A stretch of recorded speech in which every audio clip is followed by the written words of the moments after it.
BJP Congress का घर तोड़कर अपना परिवार बड़ा कर रही है, लेकिन अंदरूनी कलह से बीजेपी भी अछूती नहीं है। जब से बीजेपी संगठन के 2 वरिष्ठ नेता यूपी में मंत्रियों से मुलाकात करके लौटे हैं, पार्टी जो है वो अशांत दिख रही है।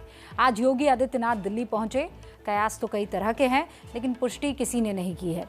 हाँ, ये कंफर्म है कि योगी अमित शाह से मिल चुके हैं और कल प्रधानमंत्री से मुलाकात करने वाले हैं। यूपी में चल रही सियासी हलचल पर हमारी ये रिपोर्ट अब आप देखिए। उत्तर प्रदेश की राजनीति में चल रही उठापटक का केंद्र लखनऊ से शिफ्ट होकर दिल्ली पहुंच गया है। चुनाव से पहले सारे बड़े फैसले अगले कुछ घंटों में तय हो जाएंगे। आज मुख्यमंत्री योगी आदित्यनाथ अचानक दिल्ली पहुंचे और गृह मंत्री अमित शाह से मुलाकात की।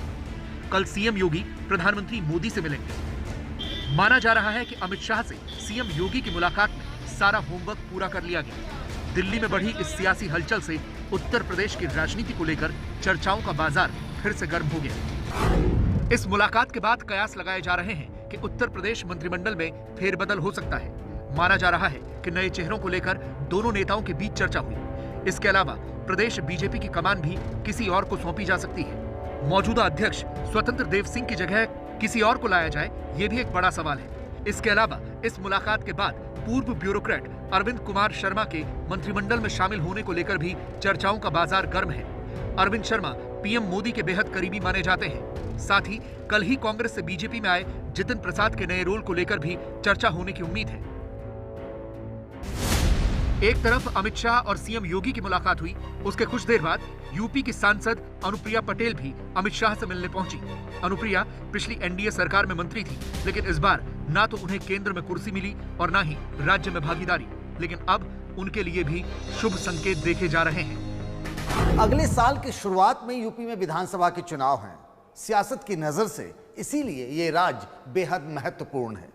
शायद यही वजह है कि बीजेपी ने अभी से सारे राजनीतिक समीकरण और जातिगत समीकरण दुरुस्त करने शुरू कर दिए। लखनऊ से लेकर दिल्ली तक हो रही हलचल इस बात का सबूत है। 2022 की छलांग से 2024 की सीढ़ी तक पहुंचना चाहती है बीजेपी। दरअसल उत्तर प्रदेश की राजनीति में काफी दिनों से हलचल मची हुई है। संगठन से लेकर संघ तक यूपी को लेकर मंथन कर चुका है, क्योंकि उत्तर प्रदेश में बीजेपी कुछ मुद्दों को लेकर बेहद फिक्रमंद है। जैसे ब्राह्मणों की नाराजगी, जिनके 10% वोट है। पिछली जातियों की सत्ता में हिस्सेदारी बढ़ाने की चाहत भी बीजेपी रखती है। निगमों और बोर्डों में खाली पद से कार्यकर्ता भी नाराज हैं और कोरोना के दर्द से भी लोगों की काफी नाराजगी है। सीएम योगी शुक्रवार को प्रधानमंत्री मोदी से मुलाकात के बाद पार्टी अध्यक्ष जेपी नड्डा से भी मिलेंगे। ये मुलाकात पूरे 5 महीने बाद हो रही है और माना जा रहा है कि इसके बाद बीजेपी का मिशन यूपी भी पूरी तरह से शुरू हो जाएगा। वैसे यूपी चुनाव से पहले जितिन प्रसाद के कांग्रेस छोड़ने के बाद अब पार्टी में कई और नेता भी फ्लाई मोड में नजर आ रहे हैं। राजस्थान और महाराष्ट्र से लेकर पंजाब तक अंदर खाने ऐसी खबरें आ रही है कि कुछ ठीक नहीं है। एक तरफ सचिन पायलट की नाराजगी दिखाई दे रही है, दूसरी तरफ पंजाब में कांग्रेस का घमासान थमता हुआ नहीं दिखाई दे रहा है। अब ये कहां जाकर रुकेगा, रिपोर्ट में देखिए। बहुत सोच विचार, गहन मंत्रणा, लोगों से, समर्थकों से, लोगों से बात करके और मेरे अंदरूनी अंतरात्मा की जो आवाज़, फैसले आपको सोच विचार के लेने चाहिए। जिन्होंने ऐसे मतलब कि नीतिहीन एक पॉलिसी अपना के दूसरी जगह चले गए ताकि उनको पद मिल जाए, तो वो तो प्रसादा राम हो गए ना। मैं सबकी आलोचना प्रसाद के रूप में ग्रहण कर लूंगा। सियासत में कौन आया राम है और कौन गया राम, और किसे प्रसादाराम कहा जाए या फिर कुछ और, ये सारे विशेषण सहूलियत और संबंधों के मुताबिक गढ़े और कढ़े जाते हैं। लेकिन जितिन प्रसाद के कांग्रेस से हाथ छुड़ाकर चले जाने के बाद उन्हें लेकर कांग्रेसियों की तलखी बढ़ती जा रही है। अब कपिल सिब्बल पूछ रहे हैं, प्रसाद के लिए बीजेपी में चले जाना कैसी पॉलिटिक्स है? हो सकता है कि ये लोग मुझे कहें कि साहब आपकी पार्टी में जरूरत नहीं है, हो सकता है, मैं ये नहीं कहता, तो मैं पार्टी छोड़ दूंगा, लेकिन मैं बीजेपी के साथ कभी नहीं जाऊंगा। वो समझौता मैं कर ही नहीं सकता, क्योंकि मैं राजनीति में इसलिए नहीं आया था कि मुझे कोई पद मिले। लेकिन मुझे इस बात का दुख है कि अगर हम अपने आप को, अपनी पॉलिटिक्स को इस कटघरे में खड़ा करेंगे जहां लोग हम पे शक करेंगे कि हमारा मकसद क्या था पॉलिटिक्स में आने का। बिना नाम लिए जितिन प्रसाद पर बोलते बोलते तक करेंगे कि हमारा मकसद क्या था पॉलिटिक्स में आने का। बिना नाम लिए जितिन प्रसाद पर बोलते बोलते सिब्बल इमोशनल नजर आ रहे थे, लेकिन जितिन प्रसाद कह रहे हैं कि उन्होंने जो कुछ किया बहुत सोच समझ कर किया।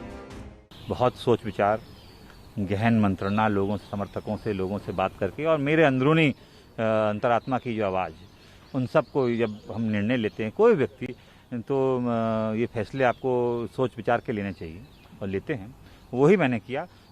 सवाल जितिन प्रसाद के जाने का ही नहीं है, सवाल उस आयाराम गयाराम पॉलिटिक्स का है, और सवाल ये भी है कि जितिन प्रसाद के जाने के साइड इफेक्ट क्या हो सकते हैं। अब कांग्रेस के जिस बड़े चेहरे पर सबकी नजर है वो है सचिन पायलट। राजस्थान में सचिन पायलट एक बार फिर बगावती तेवर में दिख रहे हैं।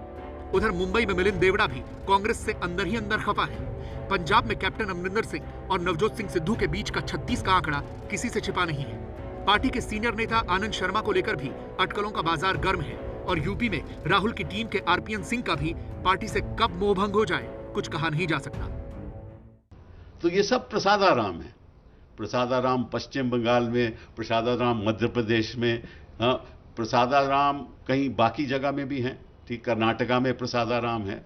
तो ये एक नई किस्म की ये प्रसादाराम पॉलिटिक्स चल रहा है, और ये लोकतंत्र के, मैं समझता हूं कि नींव को ये कमजोर कर देगा।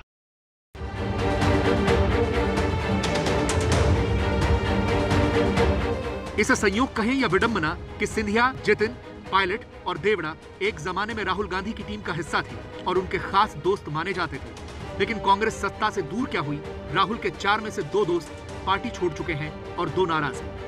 सचिन पायलट की बात करें तो सचिन कल जयपुर में कांग्रेस के महंगाई को लेकर होने वाले विरोध प्रदर्शन में शामिल होंगे। पिछले साल जून जुलाई में सचिन पायलट ने गहलोत के खिलाफ खूब बगावत की थी, लेकिन तब किसी तरह पार्टी नेतृत्व ने मामला संभाल लिया। अब सचिन पायलट के साथ करीब 2 दर्जन विधायक हैं और वो कब कोई बड़ा फैसला कर लें कुछ कहा नहीं जा सकता। उधर पंजाब में भी कैप्टन और सिद्धू के बीच खींचतान बनी हुई है, पोस्टर वॉर भी छिड़ गया है। पटियाला में सिद्धू के समर्थकों द्वारा लगाए गए पोस्टरों पर लिखा है कि सारा पंजाब सिद्धू के नाल, किसानों की आवाज सिद्धू। और इसीलिए अब ये देखना जरूरी है कि आगे किस करवट ये ऊंट बैठता है बगावती नेताओं का कांग्रेस में।